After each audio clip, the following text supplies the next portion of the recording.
ప్రకృతి వ్యవసాయంలో అన్ని రకాల పురుగులను నియంత్రించడానికి శక్తివంతమైన దశపరిణి కషాయం తయారుచేసే విధానం ఇప్పుడు చూద్దాం.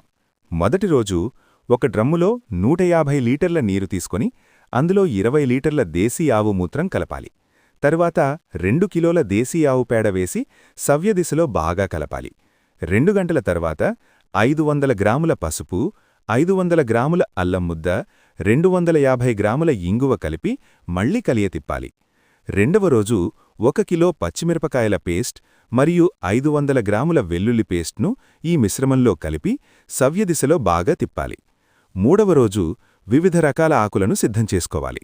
కనీసం 10 రకాల ఆకులను ముక్కలు చేసి ఈ ద్రావణంలో కలపాలి. అందుబాటులో ఉన్న ఆకులలో మొదటి 5 రకాల ఆకులు తప్పనిసరిగా ఉండాలి. ఈ మిశ్రమాన్ని 30 నుండి 40 రోజులపాటు మురగనివ్వాలి. ఈ సమయంలో ప్రతిరోజు 2 సార్లు సవ్యదిశలో కలియతిప్పాలి. 30 రోజుల తర్వాత ద్రావణాన్ని వడకట్టాలి. వాడే విధానం గురించి చూస్తే 1 ఎకరానికి 6 లీటర్ల ద్రావణాన్ని 200 లీటర్ల నీటిలో కలిపి పిచికారీ చెయ్యాలి.